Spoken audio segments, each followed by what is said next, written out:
নমস্কার।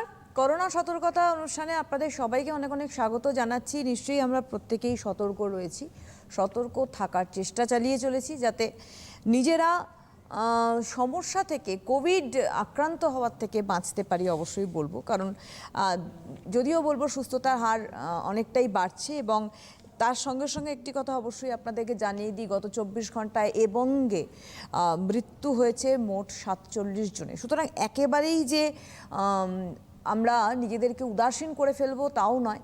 তো করোনার আগামী দিনে ভ্যাকসিন নিয়ে চিন্তাভাবনা হচ্ছে, এবং আজকে বৈঠকে বসতে চলেছেন প্রধানমন্ত্রী নরেন্দ্র মোদী এবং আমাদের বাংলার মুখ্যমন্ত্রী মমতা বন্দ্যোপাধ্যায়। সুতরাং বৈঠক, পর্যালোচনা, চিন্তাভাবনা, সিদ্ধান্ত সব মিলিয়ে মিশিয়ে আমাদের অপেক্ষা একটাই, সেটা হচ্ছে কবে আসবে ভ্যাকসিন।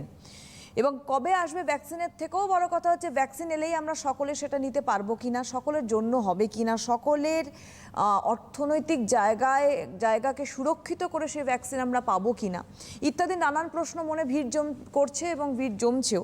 সম্প্রতি বেশ কয়েকটি রাজ্যে নতুন করে লকডাউন স্টার্ট করার চিন্তাভাবনা করা হয়েছে, এবং তার সঙ্গে সঙ্গে বলবো যে এবার কিন্তু উত্তরপ্রদেশেও কলেজ এবং বিশ্ববিদ্যালয় চালুর সিদ্ধান্ত হয়েছে। তো এতগুলি আপডেট রয়েছে আমাদের বর্তমানে করোনার পরিস্থিতির উপরে। তো আমাদের থাকছে আজকে আলোচনা, আমাদের সঙ্গে রয়েছেন ডক্টর সুপর্ণা ব্যানার্জি। অনেক স্বাগত ডক্টর ব্যানার্জিকে আমাদের অনুষ্ঠানে আসার জন্য। আর আপনারা রয়েছেন সরাসরি কথা বলতে এই মুহূর্তে এই অনুষ্ঠানে, যেহেতু ডক্টর ব্যানার্জি রয়েছেন আমাদের সঙ্গে, তার কাছ থেকে আমরা পরামর্শ নেব যে কি করণীয় আমাদের এই মুহূর্তে, এই সিচুয়েশনে। কারণ শীত এসেছে, তার উপরে গতকাল থেকে শীত পড়েছে ভালো। তো কি করা উচিত আমাদের, সব নিয়েই থাকছে আলোচনা। ফোন করবেন আমাদের সরাসরি কথা বলা ফোন নাম্বার 9051618301 এবং 9830767555। এই দুটি ফোন নাম্বারে আপনারা সরাসরি নাম্বার হচ্ছে 9062206209। এই যে নাম্বারটি যাচ্ছে, এটি এই মুহূর্তে স্টুডিওতে কথা বলার নাম্বার, ডক্টর ব্যানার্জির সঙ্গে কথা বলার নাম্বার। আরেকবার রিপিট করছি, 9062206209। এই নাম্বারে আপনারা ফোন করতে পারেন করোনা সংক্রান্ত কোনো প্রশ্ন থাকলে। ডক্টর ব্যানার্জিকে আবারও স্বাগত জানিয়ে প্রথম যে প্রশ্নটা আমি করতে চাই আপনাকে, সেটা হচ্ছে যে আজকে বৈঠকে বসতে চলেছেন প্রধানমন্ত্রী এবং আমাদের রাজ্যের মুখ্যমন্ত্রী, ভ্যাকসিন সংক্রান্তই থাকছে আলোচনা। সবার আগে আমার প্রশ্ন হচ্ছে, ভ্যাকসিন এলে ভ্যাকসিনটা কতটা কার্যকরী হবে আম জনতার জন্য? হ্যাঁ, ভ্যাকসিন এলে কার্যকারিতা বা বিভিন্ন ভ্যাকসিন আমরা দেখছি বাজারে, অনেক কটা ভ্যাকসিনের নাম আছে। হ্যাঁ, যেমন আমাদের যেটা ইন্ডিয়াতে আসতে চলেছে সেই ভ্যাকসিনটা হচ্ছে অক্সফোর্ড ভ্যাকসিন, যেটা অ্যাস্ট্রাজেনেকা কোম্পানির সাথে কোলাবোরেশনে চলছে এবং সেটাই ইন্ডিয়াতে আসার কথা। সেটারও দেখা যাচ্ছে যে ডোজ অনুসারে এমনি দুটো ডোজ কথা হচ্ছে, যে দুটো ডোজে ভ্যাকসিনের এফেক্টিভিটি কত হবে। তো তার মধ্যে দেখা যাচ্ছে যে একটাতে বলা হচ্ছিল যে 70%, ঠিক আছে, আরেকটাতে বলা হচ্ছে একটা ডোজের সাথে আরেকটু যদি বেশি দেওয়া হয়, বিকজ এইটা যেহেতু ট্রায়াল এর পরে এখনো মানে ভ্যাকসিনটা অ্যাকচুয়ালি রেডি ছিল না, এই জন্যই টাইম লাগে এই জিনিসটা বাজারে আনার আগে কনফার্ম হওয়ার জন্য। বিকজ এখন এক্ষেত্রে আমাদের হাতে যেহেতু টাইম নেই, কনফার্ম হওয়ার কোনো টাইম নেই যে কতটা এফেক্টিভ হবে, কতদিন এফেক্টিভিটি থাকে, এটা দেখার জন্য তো আমাদের কয়েক বছর টাইম দিতে হয়। যেহেতু এখন টাইম নেই, তাড়াতাড়ি আনা হচ্ছে, সেই জন্য একটু যা বলা হচ্ছে সেটা একটু ভ্যারি করছে, ওদের কথার মধ্যেও ভ্যারিয়েশন পাওয়া যাচ্ছে। তো মোটামুটি বলা হচ্ছে যে 90% অব্দি এটা এফেক্টিভ হতে পারে।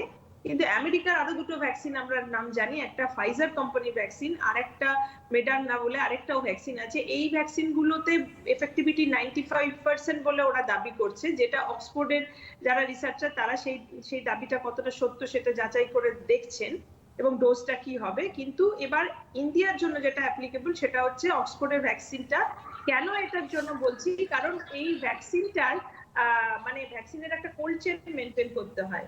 তো কোল্ড চেন মেনটেন করতে গেলে আমাদের মতো একটা গরম দেশে আমরা কিভাবে সেই ভ্যাকসিনটাকে এক জায়গা থেকে আরেক জায়গায় ট্রান্সপোর্ট করব, এটা ইম্পর্টেন্ট। সেই হিসাবে অক্সফোর্ডের ভ্যাকসিনটা যেহেতু টেম্পারেচারটা 2 to 8 ডিগ্রি ফ্রিজের মতো টেম্পারেচার, যেটা আমাদের পক্ষে ট্রান্সপোর্ট করার সুবিধা হবে, সেই ভ্যাকসিনটার কথাই ভাববো। আমেরিকার ভ্যাকসিনগুলো টেম্পারেচার আরো লো মেনটেন করতে হবে, যদিও সেটা ইফেক্টিভ তারা বেশি দাবি করছে, কিন্তু এক নম্বর দাম বেশি এবং ওদের টেম্পারেচারটা এত কম মেনটেন করতে হবে, আমাদের মতো হট কান্ট্রিতে সেটা খুব মুশকিল গ্রামে গঞ্জে অব্দি ট্রান্সপোর্ট করা। একদমই তাই। এবার আমরা জানি আমাদের কেন্দ্রীয় স্বাস্থ্যমন্ত্রী ডক্টর হর্ষবর্ধন অ্যানাউন্স করেছেন 2021-এ চলে আসবে ভ্যাকসিন, এবং বিশেষ করে বলবো যে এই যে একটু আগে বললেন যে আমাদের ভারতবর্ষ, আমাদের দেশে জনসংখ্যা অত্যন্ত বেশি, তো সেই জায়গায় এত কোটি মানুষকে একসাথে ভ্যাকসিন দেওয়া তো সম্ভবপর বিষয় নয়। তাহলে আমি যদি ধরে নিই যে বলাই হচ্ছে, আমার ধরার কোনো প্রসঙ্গ নেই, বলাই হচ্ছে যে একদম ফার্স্ট লাইনের যারা কোভিড ওয়ারিয়র রয়েছে তাদেরকে ফার্স্ট দেওয়া হবে ভ্যাকসিন। এবার যারা একদম পিছনের সারিতে রয়েছে, আমি বলবো দারিদ্র্যসীমার নিচে, ওই আমি বিপিএল তালিকাভুক্ত যারা রয়েছে তাদের কথা বলছি, যারা দিন আনি দিন খায়, এবার তাদের মধ্যে বহু সংখ্যক মানুষের ছড়িয়েছে, আমরা জেলার দিকে যদি আমরা খবর রাখি, তারা তাহলে কি করবে? তারা কি করে, তাদের পক্ষে কি অ্যাফোর্ডেবল হবে? তাহলে কি হওয়া উচিত এই ভ্যাকসিন যখন মার্কেটে ছাড়া হবে? দেখুন, যে কোনো ভ্যাকসিন, যে কোনো ওষুধ একটা ফেজড ম্যানারে দেওয়া হয়। এত কোটি দেশে এরকম একদিনে তো সবাইকে ভ্যাকসিনেট করা সম্ভব না। এত কোটি ভ্যাকসিন তৈরির ব্যাপার আছে, সেটা ডিস্ট্রিবিউশনের ব্যাপার আছে। তৈরিটা যদি ধরুন কথা মহারাষ্ট্রে যদি তৈরি হয়, সেইখান থেকে অন্যান্য স্টেটে পৌঁছানোটা এবং প্রত্যন্ত গ্রামে পৌঁছানো, টেম্পারেচার মেনটেন করে এতগুলো ডোজ নিয়ে পৌঁছানো এবং অর্গানাইজ করা, কে দেবে, কিভাবে দেবে, এগুলো অর্গানাইজ করা, এটা তো সবই টাইম সাপেক্ষ। কিন্তু এখন যেহেতু এটা এমনিতেও এক্সপেরিমেন্টাল স্টেজে প্রথম ছিল, যেখান থেকে আমরা ঝপ করে পুরো টাইম না দিই তাকে আমরা অ্যাকচুয়াল কাজের জন্য নিয়ে নিচ্ছি, তো সেই ক্ষেত্রে প্রথমে বলা আছে যারা ফার্স্ট লাইন ওয়ারিয়ার, বিকজ যেমন যারা মেডিকেল কলেজগুলো, ডাক্তার, নার্স, স্বাস্থ্যকর্মী, পুলিশ, যারা ফ্রন্ট লাইনে কাজ করছে, সবসময় এক্সপোজড হচ্ছে, ঠিক আছে, তাদের জন্য প্রথমে আগে বলা হচ্ছিল। কিন্তু তারপরে তাদের জন্য কিন্তু অফকোর্স তাদের জন্য লাগবে এবং এটা নিয়ে কোনো ডাউট নেই। হ্যালো, হ্যাঁ, আপনি আমরা শুনতে পাচ্ছি যেটা বলছিলেন একদমই, কারণ যেটা মূল লক্ষ্য আমাদের সেটা হচ্ছে যে আমরা কতটা সুরক্ষিত থাকতে পারবো, বা আমরা সুরক্ষিত থাকার থেকেও বড় কথা আমরা এই করোনা টিকা আমরা নিতে পারবো কি না, সেটা হচ্ছে সবথেকে বড় বিষয়।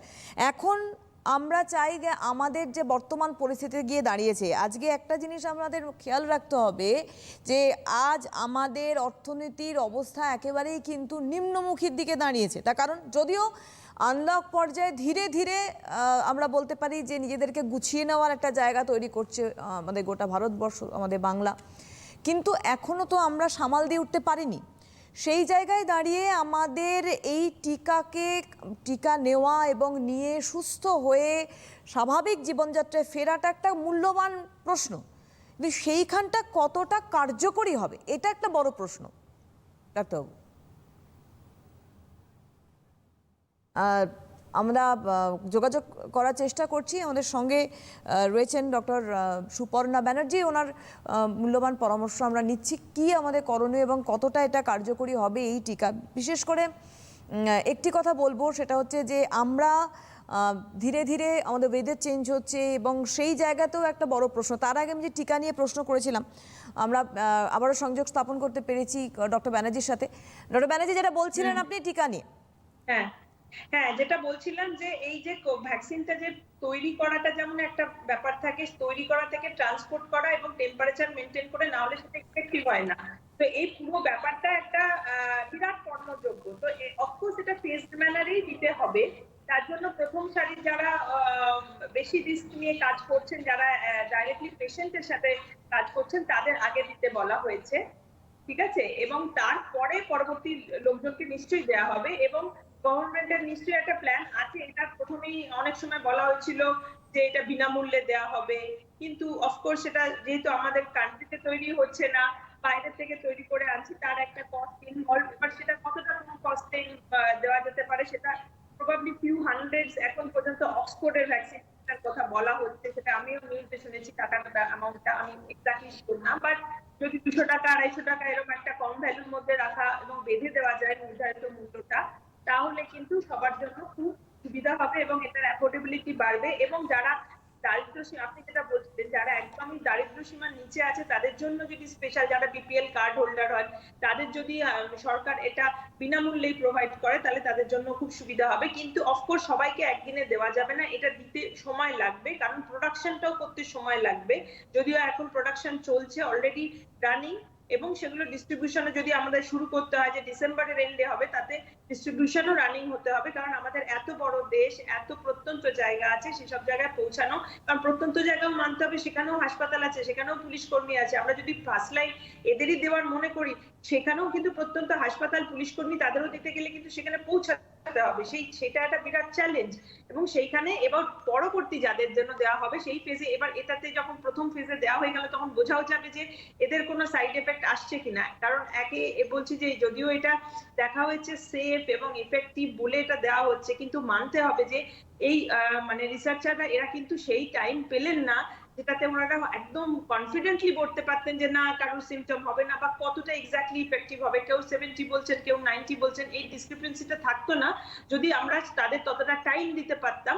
যেহেতু আমরা তাড়াতাড়ি করে ভ্যাকসিনটা মার্কেটে আনতে চাইছি, সেই জন্য একটুখানি ডিসক্রিপেন্সি সবার কথার মধ্যে থাকছে, কিন্তু তাহলেও বলা যেতে পারে এটা যদি 70, 80, 90% যেটাই বলে থাকি সেটা ইজ কোয়াইট ইফেক্টিভ, এবং সেটা যদি দেওয়া যায় সেটা ডেফিনেটলি ভালো। কিন্তু কি সবাইকে একদিনে দেওয়া যাবে না, আমাদের সবাইকে ধৈর্য ধরে অপেক্ষা করতে হবে, এবং সোশ্যাল ডিস্টেন্সিং, মাস্ক, স্যানিটাইজেশন যা যা আমরা করছি সেগুলো কিন্তু in the mean time maintain করে যেতে হবে।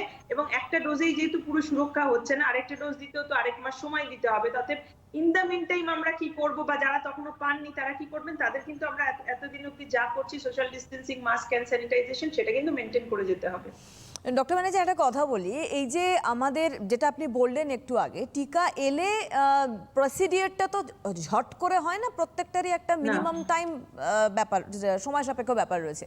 তো ধরুন একটা গ্রুপ অফ পিপলকে টিকা দেওয়া স্টার্ট হলো, আরেকটা গ্রুপ অফ পিপল তারা কিন্তু ওয়েট করছে।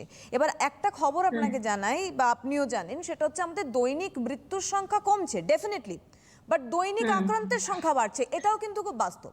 এবার একটা গ্রুপ টিকা পাচ্ছে, একটা গ্রুপ পাচ্ছে না সাইমালটেনিয়াসলি, তাহলে এতে কি আবার নতুন করে চেন গ্রো আপ করার কোনো জায়গা থাকতে পারে করোনার? না দেখুন, একটা গ্রুপ যখন পাচ্ছে আর একটা গ্রুপ পাচ্ছে না, এই জন্য বললাম, সেই জন্য সেই তার তো ইউজুয়ালি সিমটম হওয়ার কথা না, ইট ইজ কোয়াইট সেফ, এবং তার থেকে কারুর ছড়ানোর কথা না। এবার ভ্যাকসিনের যেটা সুবিধা হয়, যে ভ্যাকসিনে যেহেতু লাইভ অ্যাটিনিউয়েটেড ভ্যাকসিন হয়, বা এখানে যেমন ওই প্রোটিনটার এগেনস্টে, যেটা সারফেস প্রোটিনের এগেনস্টে ভ্যাকসিন তৈরি করা হচ্ছে, তো এগুলো তো পার্ট অফ দ্য ভাইরাস। তো এর থেকে যদি কারুর সেরকম, কিন্তু এমনি যে কোনো ভ্যাকসিনে যেমন একটু ফিভার হয়, সেরকম ফিভার হওয়ার সম্ভাবনা সব ভ্যাকসিনেই থাকে, বাট এই একজন যে ভ্যাকসিনেটেড হচ্ছে তার থেকে কিন্তু অন্য লোকের সংক্রমণ ছড়ানোর সম্ভাবনা কিন্তু থাকছেই না প্রায়, ঠিক আছে। কিন্তু সেই জন্য সেটা মনে রাখতে হবে। কিন্তু তাও ডিস্টেন্স, যারা তখনও ভ্যাকসিন পায়নি, তাদের মধ্যে একটা গ্রুপ আমি বলবো আছে যারা হচ্ছে অলরেডি অ্যান্টিবডি ডেভেলপ করে গেছে। কারণ আমাদের যদি আমরা পুরো দেশ জুড়ে সার্ভে করি অ্যান্টিবডি কত লোকে ডেভেলপ করেছে, তাদের কিন্তু মধ্যে অনেক একটা পার্সেন্টেজ আছে আমাদের আশেপাশেই আমি দেখতে পাচ্ছি, যে যারা কিন্তু অ্যাসিমটোমেটিক, বা হয়তো এতই মাইল্ড সিমটম ছিল তারা কখনো নোটিসই করেনি, কিন্তু দে আর নাও পজিটিভ ফর অ্যান্টিবডি। তো তারা তো তাদের ভ্যাকসিন না দিলেও তো তারা অলরেডি তারা ডেভেলপ করে গেছে, তাই জন্য তাদের মানে এই গ্রুপটাকে যদি আমরা পরেও দিই তাহলে কোনো মানে পরে লাগবে না, তাদের অ্যাকচুয়ালি অ্যান্টিবডি তাদের আছে। তো এই একটা গ্রুপ থাকবে, যারা সেকেন্ড গ্রুপ ভ্যাকসিন পাচ্ছে না তাদের মধ্যেও একটা গ্রুপ থাকবে, যে যাদের অলরেডি অ্যান্টিবডি তৈরি হয়ে গেছে, তারা অ্যাকচুয়ালি ভ্যাকসিনের ক্যান্ডিডেটই না, ঠিক আছে। সেটাও কিন্তু একটা লার্জ গ্রুপ। এবার আমি জানি না যখন এটা ডিস্ট্রিবিউশন শুরু হবে তখন কিভাবে গভর্নমেন্ট সেটা ডিস্ট্রিবিউট করবে, যে চেক করে নেবে আগে অ্যান্টিবডি কার্ড আছে তাকে দেবে না, আর যার নেই তাকে দেবে। এটা একটা কিছু একটা পলিসি বানাতে হবে, যাতে কিনা যাদের লাগবে তাদের যেন আমরা আর্লিয়েস্ট পসিবল ওয়েতে দিতে পারি, আর যারা অলরেডি অ্যান্টিবডি নিজেরা তৈরি করে ফেলেছেন তাদের তখন লাগছে না, অতএব যেন ওয়েস্টেজ না হয় জিনিসটা। একদমই তাই। ডক্টর ব্যানার্জি, আমরা জানি আমাদের সমাজে বিভিন্ন ধরনের মানুষ বসবাস করেন এবং বিভিন্ন বয়সের মানুষ রয়েছেন, তার সঙ্গে তাদের রোগেরও কিন্তু নানান রকম মানে শ্রেণীবিভাগ রয়েছে। তো যারা ধরুন ব্রঙ্কাইটিসের পেশেন্ট রয়েছে, এই জায়গায় আমার প্রশ্ন, বা হাই সুগারের পেশেন্ট বা ডায়াবেটিক পেশেন্ট রয়েছে, তাদের জন্য এই টিকা কতটা সেফ হবে? দেখুন, টিকাটা সেফ হবে ডেফিনেটলি, কারণ টিকার যেতটুকু রিস্ক থাকে, যেহেতু এটা নর্মাল ভাইরাসের মতো বডিতে গিয়ে প্রলিফারেট করে ডিজিজ করে না, এই জন্য টিকাটা সবসময় সেফই হবে, কিন্তু কতটা ইফেক্টিভ হবে তার উপর ডিপেন্ড করে। কারণ টিকা যখন আমি জানি টিকা আমাদের দেহে কিভাবে কাজ করে, যখন একটা বাইরে ফরেন অ্যান্টিজেন, টিকা মানে একটা ফরেন অ্যান্টিজেন বডির মধ্যে এলো, তখন বডিতে একটা ইমিউন রিয়াকশন তৈরি হয় ওই অ্যান্টিজেনটাকে মানে প্রিভেন্ট করার জন্য, যে অ্যান্টিজেন যাতে আমাদের ক্ষতি না করে। তো এইভাবে টিকাটা ফাংশন করে, যে একটা অ্যান্টিজেন লো ডোজে দেওয়া হলো, বডির ইমিউন রিয়াকশনটা তৈরি হলো। এবার যারা ইমিউনো কম্প্রোমাইজ পার্সন, যেমন ধরুন তাদের মধ্যে ডায়াবেটিস 1 নম্বর, এবং আমরা জানি এক্ষেত্রে করোনা ইনফেকশনটা খুব মারাত্মক হচ্ছে যারা ডায়াবেটিক আছে তাদের। তো ন্যাচারালি যারা ডায়াবেটিক পার্সন বা ইমিউনো কম্প্রোমাইজ পার্সন, যেমন ধরুন কেমোথেরাপি পায় বা আরো কোনো সিভিয়ার ডিজিজ আছে, তাদের জন্য এই যে কোনো ভ্যাকসিনই একটা, যে যদি কোনো লাইভ ভ্যাকসিন দেওয়া হয় সেটা ইমিউনিটি প্রডিউস করবে। সেই ভ্যাকসিনটা কত ভালো তাদের জন্য ইমিউনিটি প্রডিউস করবে সেটা সবসময় কোয়েশ্চেনেবল থাকে। কিন্তু এক্ষেত্রে যেহেতু আমাদের এত কোয়েশ্চেন আনসার করার মতো জায়গায় আমরা এখন নেই, কারণ এক্সপেরিমেন্ট করে বিভিন্ন গ্রুপে দিয়ে তাদের কি রিয়াকশন হচ্ছে দেখার সময় ছিল না, তো ন্যাচারালি আমাদের এখন সবাইকে দিতে হবে। তো এই গ্রুপ যারা বেশি ভালনারেবল গ্রুপ, তাদের অবশ্যই দিতে হবে, এবং দিয়ে তাদের ইমিউনিটি রিয়াকশন কিরকম হয় সেটা থেকে মানে আমরা জানতে পারবো কিরকম হয়, বাট কতটা ইফেক্টিভ তাদের হচ্ছে এবং তাদের এর থেকে ডিজিজ হবে কিনা আনসার গুলো এখনই না করা গেল। বাট আমার জেনারেল ধারণা থেকে আমি বলতে পারি যে যে কোনো ভ্যাকসিন যেহেতু লো পোটেন্সি ভাইরাস থাকে বা প্রোটিন থাকে, তার থেকে ইনফেকশন হবে না। এবার ইমিউনিটি কতটা ইফেক্টিভ হবে, কতদিন থাকবে, সেটা তাদের ক্ষেত্রে বলা মুশকিল। একদমই তাই। আমি একটুখানি আমাদের দর্শকদের বলতে চাই যে আমরা যেহেতু এই বর্তমান পরিস্থিতির ওপর দাঁড়িয়ে আজকে আমাদের করোনা সতর্কতা অনুষ্ঠান এগোচ্ছে একেবারে গোড়ার থেকে আজ অবধি, কিন্তু আমরা লাগাতার এই অনুষ্ঠানটা করে আসছি সচেতনতা বৃদ্ধির জন্য এবং যাতে আমরা সুস্থ জীবনযাপনের মধ্যে থাকতে পারি। এবং খুব সুন্দরভাবে ডক্টর ব্যানার্জি আমাদের বোঝাচ্ছেন যে কিভাবে হার্ড ইমিউনিটি তৈরি হচ্ছে এবং আগামী দিনে টিকাকরণ আমাদের কতটা সেফ হবে এবং কিভাবে আমাদের প্রসিড করতে হবে আগামী দিন। তো আপনাদের যদি ভিতরে কোনো প্রশ্ন থেকে থাকে, এরকম বহু ওপারে দর্শক রয়েছেন যাদের মধ্যে বেশ কয়েকজন কোভিড পেশেন্ট, এমনও আমরা ফোন কল রিসিভ করেছি যারা বেশিরভাগ অ্যাসিমপ্টোমেটিক। তো অবশ্যই সেটা পরে আপনারা জানতে পেরেছেন। তো আপনারা ফোন করতে পারেন আমাদের এই মুহূর্তে সরাসরি ফোন নাম্বার যেটা যাচ্ছে স্ক্রিনে, সরাসরি কথা বলুন বলে, সরাসরি ফোন করুন বলে 9062206209। আবার বলছি 9062206209। ডক্টর ব্যানার্জিকে বলি যে এই যে আমাদের হার্ড ইমিউনিটি অলরেডি তৈরি হওয়া শুরু করেছে, কারণ যেটা আমি বললাম যে দৈনিক মৃতের সংখ্যা কমেছে আমাদের, যে এখন যে পার্সেন্টেজটা পাওয়া যাচ্ছে সেই জায়গায় দাঁড়িয়ে আপনাদের কাছ থেকেই আমাদের শোনা যে যত বেশি হার্ড ইমিউনিটি তৈরি হবে যে কোনো ভাইরাসের ক্ষমতা তত কমতে থাকে, ক্ষয় হতে থাকে। তো করোনা ভাইরাস শুরুতে যে মহামারীর আকার ধারণ করেছিল এখন অনেকটা কিন্তু কন্ট্রোল, তবু বলছে সে নিজেকে সেভড আপডেট করছে, কারণ ভাইরাসের সিস্টেম নিজেকে মানে চেঞ্জ করা। তো সেই জায়গায় কি এটা আরও রিস্ক ফ্যাক্টর আনতে পারে নাকি না অনেকটা থিতিয়ে যেতে পারে? না, রিস্ক ফ্যাক্টর আর নতুন করে কিছু বাড়ার মতো নেই, কারণ যত ওর মানে যে কোনো ভাইরাস যেরকম ভাবে সবসময় তার স্ট্রাকচার চেঞ্জ করে, যার জন্য ভাইরাসের ভ্যাকসিন, আরএনএ ভাইরাস স্পেশালি এই যে করোনা ভাইরাস, এটা আরএনএ ভাইরাস, আরএনএ ভাইরাসের ভ্যাকসিন এই জন্য ডেভেলপ করা খুব মুশকিল। আমরা জানি যে ইনফ্লুয়েঞ্জা হচ্ছে এর আগে যেটা ছিল ফ্লু ভ্যাকসিন, খুব বেশি এফেক্টিভ হয় না, বেশি দিন থাকে না, প্রত্যেক সিজনে আলাদা ভ্যারাইটি আসে বলে আবার ফ্লু ভ্যাকসিন নিতে হয়, একবার নিলে লাইফ লং প্রোটেকশন থাকে না। তো এটা করোনা ভাইরাসের জন্য হয়তো ইফেক্টিভ হবে, এই একই কথা প্রযোজ্য হবে, বাট বিকজ এটা নতুন ভাইরাস, কেউ আমরা জানি না, কয়েক বছর না গেলে আমরা এটা বলতে পারবো না যে আমাদের যাদের অ্যান্টিবডি আছে বা যাদের ভ্যাকসিন ইনডিউসড অ্যান্টিবডি তৈরি হবে তাদের কতদিন এই ভ্যাকসিন এই অ্যান্টিবডিটা তারা ধরে রাখতে পারবে, সেটা আমরা এখন বলতে পারবো না। কিন্তু যেটুকু বলতে পারি যে এর থেকে এখন যেমন দেখা যাচ্ছে যে অসুখটা আছে ডেফিনেটলি, কিন্তু তার মানে তার যেই রকম ভাবে প্রোগ্রেস করছিল ডিজিজটা, সেই রকম মানে অত ফিয়ার্সলি প্রোগ্রেস করছে না, এবং অনেক লোক আছে যারা অ্যাসিম্পটোমেটিক ভাবে, যাদের মধ্যে হার্ড ইমিউনিটি তৈরি হয়ে যাচ্ছে এবং তারা অটোমেটিক রোগকে প্রতিরোধ করছে। এবং সেটা যদি ভ্যাকসিনটা আমাদের শুরু হয়ে যায়, ভ্যাকসিনেশন, তাতে এই নাম্বারটা আমাদের অনেক বাড়বে, তাহলে ইমিউনিটির নাম্বারটা বাড়বে। তার জন্য কি হবে, যে অ্যাকিউট ইনফেকশন হয়ে যে একদম ডিজিজ হয়ে হাসপাতালে পৌঁছাতে হচ্ছে এবং আইসিইউতে এন্ড আপ হচ্ছে, এই নাম্বারটা আরো কমে যাবে। ডক্টর ব্যানার্জি, এই যে আমরা সম্প্রতি তো দেখছিলাম যে প্লাজমা থেরাপির উপর জোর দেওয়া হচ্ছিল যতক্ষণ না আমাদের টিকাকরণ হচ্ছে, কারণ আমরা এতদিন পর্যন্ত কিন্তু এইভাবেই এগিয়ে এসেছি। এক হচ্ছে কিছু ট্রায়াল অ্যান্ড এরারের মধ্যে মানুষ রয়েছে, এবং আপনাদের বহু রিসার্চ ওয়ার্ক আজকে বহু মানুষকে বাঁচিয়ে রেখে দিয়েছে এবং লড়াকু জায়গায় তৈরি করেছে। তো এইখানে দাঁড়িয়ে প্লাজমা থেরাপি কতটা প্রয়োজন রয়েছে এবং এই প্লাজমা ব্যাংকিং করাটা কতটা দরকার রয়েছে আগামী দিনের জন্য, আমি বলছি। দেখুন, প্লাজমা থেরাপির রোল নিয়ে ডাউটফুল, এটা আইসিএমআরও বলে দিয়েছে, ডাব্লিউএইচও বলেছে প্লাজমা থেরাপির রোল নেই প্লাজমা থেরাপি না করার জন্য। কিন্তু তাও যখন ডক্টররা মরিয়া হয়ে কিছু বিভিন্ন সময় আমরা দেখেছি ডাব্লিউএইচও তার ভার্সন বদলেছে, আইসিএমআরও সেই অনুসারে বদলেছে। আসলে কেউই জানে না বলে সবকিছুতে আন্দাজে ঢিলমেলে টাইপেরই ট্রিটমেন্ট চলছিল। সেই হিসাবে প্লাজমা থেরাপিও এসেছিল, যেখানে মানে প্লাজমা থেরাপির মানে ব্যাপারটা কি, একজনের ইনফেকশন হলে তার বডিতে অ্যান্টিবডি তৈরি হচ্ছে, সেটা তার প্লাজমায় থাকছে, সেটা যদি আমরা লোককে দিয়ে দিই যার প্রথম ইনফেকশন হলো এবং যে নিজে এই অ্যান্টিবডিটা তৈরি করতে পারছে না, তাহলে তার অ্যান্টিবডিটা বাইরে থেকে পেয়ে তার সেই মুহূর্তে ইনফেকশনের প্রকোপটা কমাতে পারলাম। কিন্তু এটা মনে রাখতে হবে, যখন আমরা বাইরে থেকে এইভাবে প্রডিউসড অ্যান্টিবডি, যেটা প্লাজমা থেরাপির কথা হচ্ছে, দিই, সেই অ্যান্টিবডি কিন্তু লাস্টিং হয় না, তার একটা সময়কাল আছে, যেই সময়ের মধ্যে সেই সময় মানে অ্যাকিউট ফেজে ধরুন কিছু 2-5 দিন 1 সপ্তাহ কাজ করার পরে কিন্তু ওইগুলো ডিগ্রেড হয়ে চলে যাবে, ওটা আমাদের লাইফ লং ইমিউনিটি দেওয়ার জায়গায় থাকে না কখনো। ঠিক আছে, অ্যাকিউট ইনফেকশনকে কন্ট্রোল করার জন্যই দেওয়া হয় যে কোনো প্লাজমা থেরাপির মতো ট্রিটমেন্ট। তো সেই ক্ষেত্রে প্রথমে এটা শুরু হলো এবং প্রথমে বলা হলো ইফেক্টিভ, তারপরে আমরা দেখছি যে আমাদের এই গভর্নিং বডিগুলো আবার তাদের ভার্সন চেঞ্জ করেছে, এখন বলছে plasma therapy is not effective. এবং এই নিয়ে আমরা জানি যে অনেক জলঘোলা হয়েছে, প্লাজমা কিভাবে পাওয়া যাবে সেই নিয়ে অনেক কালোবাজারিও শুরু হয়ে গিয়েছিল। কিন্তু সেটা যদি ইফেক্টিভ ট্রিটমেন্ট না হয়, তাহলে আমি অ্যাডভাইস করছি না কাউকে প্লাজমা থেরাপি, কারণ প্লাজমা থেরাপিটা হচ্ছে টেম্পোরারি সলিউশন ছিল, যে একটা ইমিডিয়েট ইফেক্ট দেয়, কিন্তু সেটা ভ্যাকসিনের সাথে তুলনা নয়।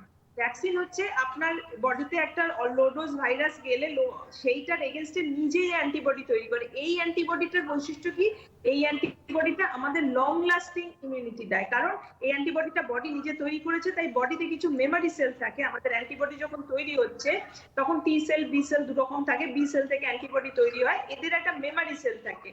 মেমোরি সেল মানে এই যে কি প্রোটিনটা আমাকে দেওয়া হলো, যার এগেইনস্টে আমার বডি অ্যান্টিবডি তৈরি করলো, কিছু সেল থাকে যারা এই প্রোটিনের স্ট্রাকচারটাকে মনে রেখে দেবে। তো তাহলে কি হবে, যে পরবর্তীকালে যদি আবার অ্যাটাক আসে, মানে যখন আরেকটা ফ্রেশ ইনফেকশন আসবে, তখন আমার অ্যান্টিবডি প্লাজমা থেরাপি দিলে কি হবে, অ্যান্টিবডি তো আপনার আর নেই, তখন শেষ হয়ে গেছে। কিন্তু ভ্যাকসিনের জন্য যে অ্যান্টিবডিটা তৈরি হলো, সে মুহূর্তে শেষ হয়ে গেলেও কি হবে, যেহেতু তার একটা মেমোরি রেখে গেছে, তো বডি জানে হাউ টু হ্যান্ডেল, যে মুহূর্তে আবার নতুন ইনফেকশন হলো বডি আবার সঙ্গে সঙ্গে অ্যান্টিবডি তৈরি করে ফেললে প্রতিরোধ করলো। ওই জন্য vaccine is always more effective than plasma therapy. Okay, আমাদের বন্ধু রয়েছেন। হ্যালো, আরেকটা কথা বলি আমি ডক্টর ব্যানার্জি, সেটা হচ্ছে যে আমাদের লাইফস্টাইল তো ধীরে ধীরে নর্মাল হওয়ার দিকেই যাচ্ছে, এবং আমি একটু আগেই বলছিলাম যে ইউপিতেও কিন্তু কলেজ এবং বিশ্ববিদ্যালয় খোলার চিন্তাভাবনা চলছে, কারণ আন্ধ্রতে কিন্তু খোলা হয়েছে, এখন ইউপিতে চিন্তাভাবনা চলছে, এবং বলা হচ্ছে আমাদের রাজ্যের ক্ষেত্রে বা বিভিন্ন রাজ্যের ক্ষেত্রেও চিন্তাভাবনা চলছে যে ডিসেম্বর বা শেষে বা ডিসেম্বরের পরে জানুয়ারির দিকে কিন্তু আস্তে আস্তে খোলা হবে উঁচু ক্লাসগুলোর ক্ষেত্রে। এইটা কতটা সেফলি খোলা দরকার স্টুডেন্টসদের ভবিষ্যৎ নিয়ে, এক তো তাদের পড়াশুনো, দুই তাদের স্বাস্থ্য, কি করণীয়? দেখুন, এটার ক্ষেত্রে বলবো পড়াশোনা তো সবারই প্রচন্ড ভাবে, সারা পৃথিবীর স্টুডেন্টদের কথার জন্যই খারাপ লাগছে, সবারই খুব ভাবে হ্যাম্পার হচ্ছে, কিন্তু এটা খুলতেও হবে, নো ডাউট। এবার কিভাবে সেফলি করা যাবে, দেখুন বাচ্চাদের মধ্যে সোশ্যাল ডিস্টেন্সিং মেনটেন করে স্কুল খোলা, স্যানিটাইজ করা, এটা বলাটা ইজি হলো, করাটা একদমই ইজি না। ঠিক আছে, এবং বাচ্চাদের সেটা বোঝানো যে এইরকম ভাবে তোমার ইনফেকশন হতে পারে বা তোমার অসুবিধা হতে পারে, সেটাও খুব মুশকিল। যারা ছোট বাচ্চা তাদের জন্য স্পেশালি, বড়দের ও অনেক বোঝালে তবু যদি তারা বোঝে, কিন্তু তাও অনেক সময় যাদের মানে টিনেজারদেরও যাদের বারণ করা হয় সেটাই তারা বেশি করে। তো ন্যাচারালি বাচ্চাদের জন্য বোঝানো খুব মুশকিল, রিস্ক আছে। কিন্তু একটাই গুড থিং, যে বাচ্চাদের যদি ইনফেকশন হওয়ার চান্স খুব বাড়বে, ডেফিনেটলি স্কুল খুললে আবার স্পাইক হবেই।